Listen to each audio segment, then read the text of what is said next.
The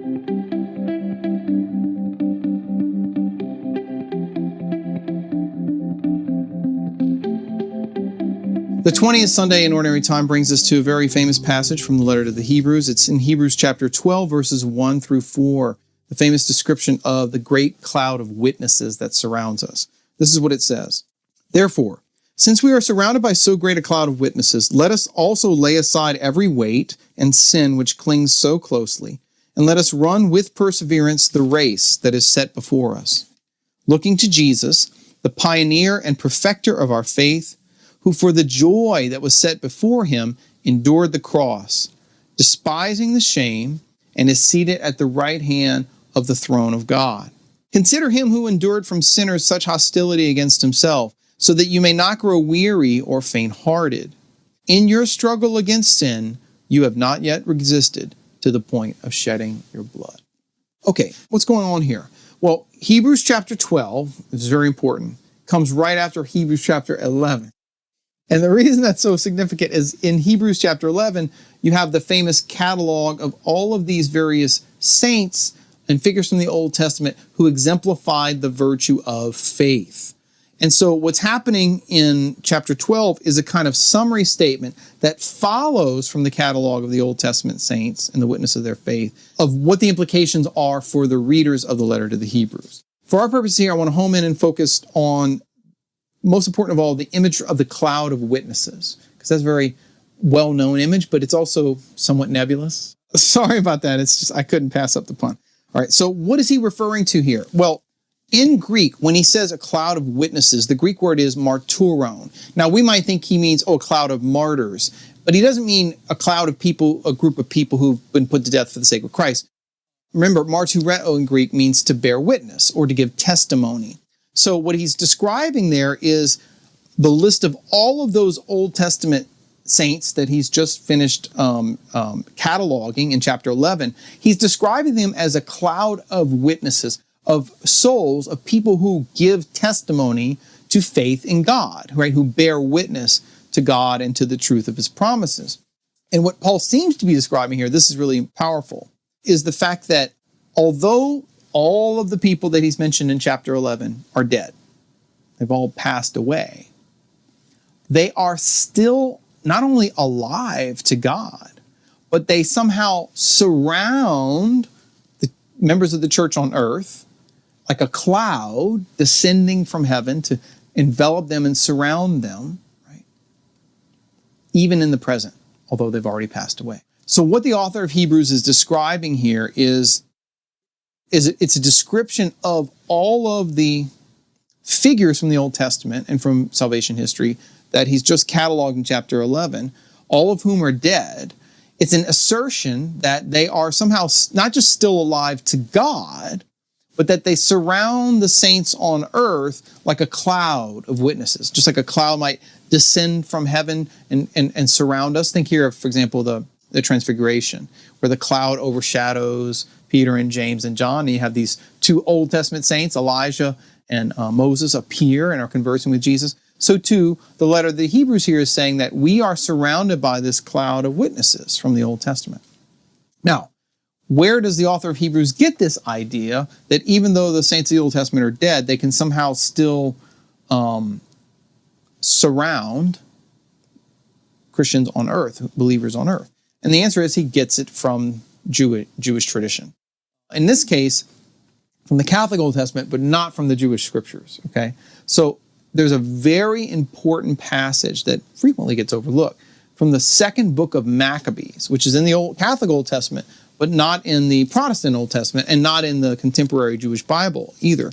In 2 Maccabees chapter 15, there's a description of two figures from Jewish history who had died, but who continued to be aware of what the Jewish people were doing on earth, and not just to be aware, but to be present to them, to intercede for them, and to even be able to communicate with them, right?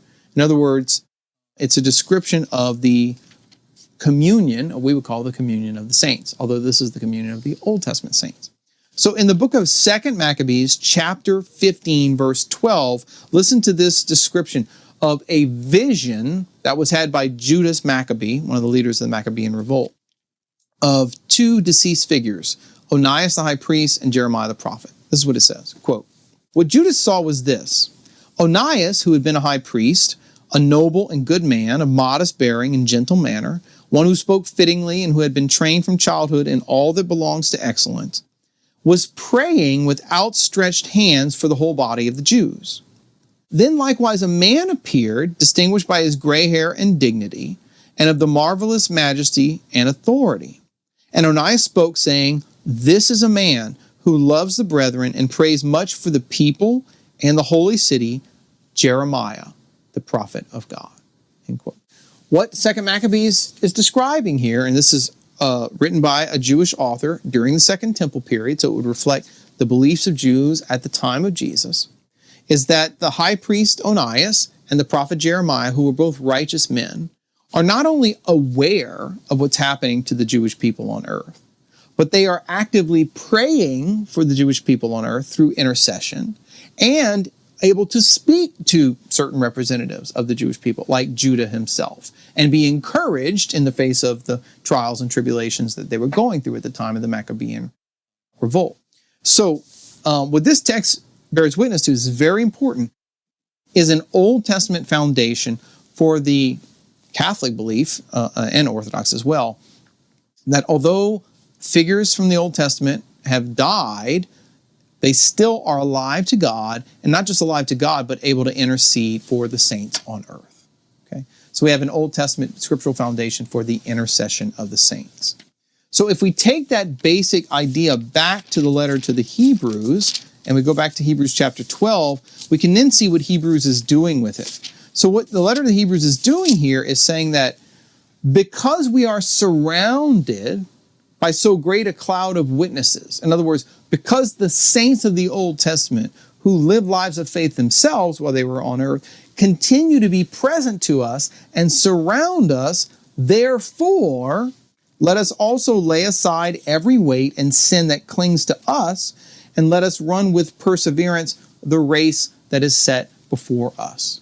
In other words, just as the Old Testament saints exhibited not just faith, but for perseverance in following the path that God had laid out for them, so too we, who are surrounded by the saints, must follow the path of perseverance, the path of faith, and run the race that is set for us. Now, pause here for a second.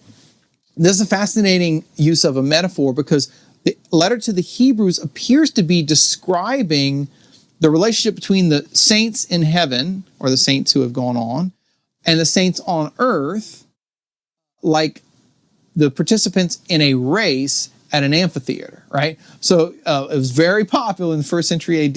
You had chariot races, right? And so the stands would be filled with all of the fans, and then you'd have the racers who were in their chariots. If you've ever seen Ben-Hur or one of these, films, you'll get a kind of visual idea of what I'm talking about with the chariot races. They were very popular, they're extremely popular. And so what Hebrews is kind of doing here is comparing the saints on earth. They're like the charioteers. They're running the race. And then the saints who have gone before us, the cloud of witnesses, are like the crowds, cheering us on and encouraging us, interceding for us, so that we too might run with perseverance the race that is set before us. So it's kind of an interesting image there. And the chief charioteer of them all is Christ himself, looking to Jesus, the pioneer, the one who paves the way, the one who goes ahead of us, the pioneer and perfecter of our faith, who for the joy that was set before him endured the cross, despising the shame, and is seated at the right hand of the throne of God. Christ was the first one to run the race. He did it with perseverance, and the goal, right, the victory that he achieved, was resurrection from the dead and his ascension to the right hand of the Father. So that's the ultimate destination, and that's the goal of our race as well, according to the author of the letter to the Hebrews. Right? And for that reason, he wants to encourage his readers not to grow weary, not to give up, not to stop running.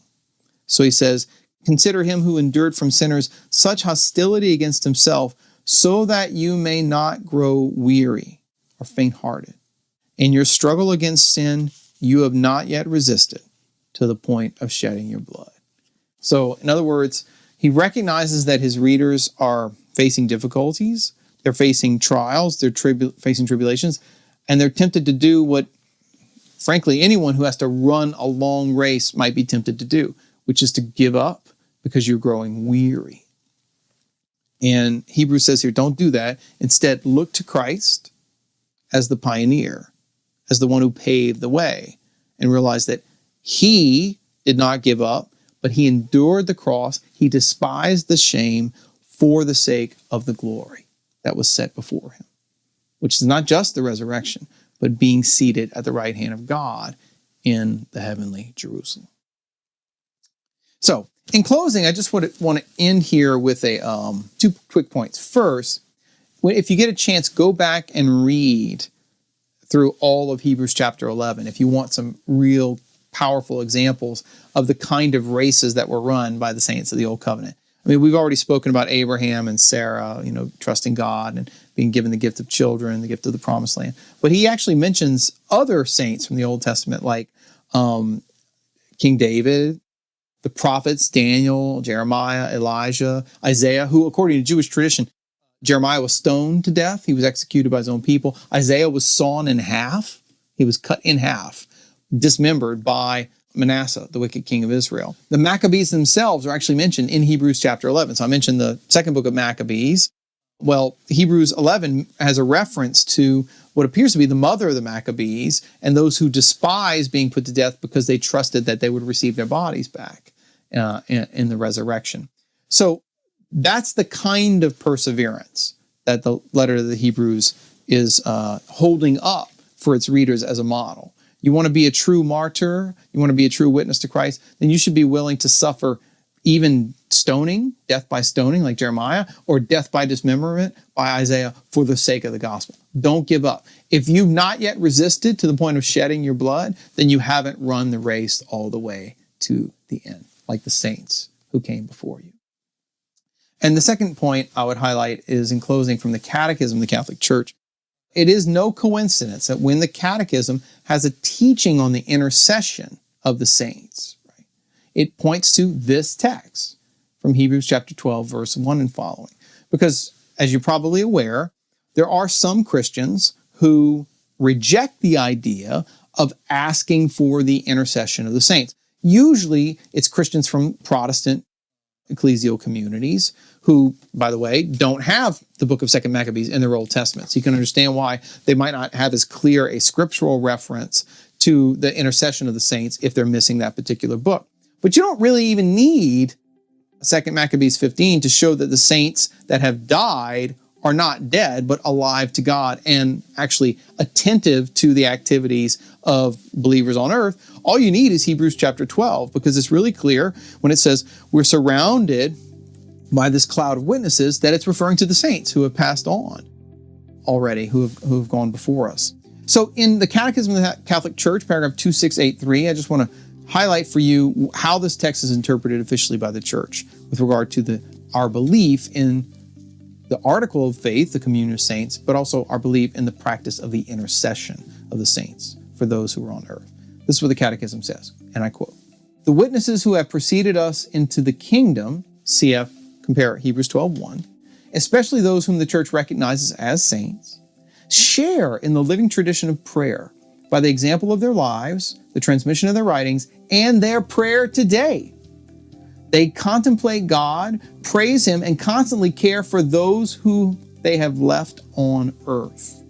Their intercession is their most exalted service to God's plan. We can and should ask them to intercede for us and for the whole world."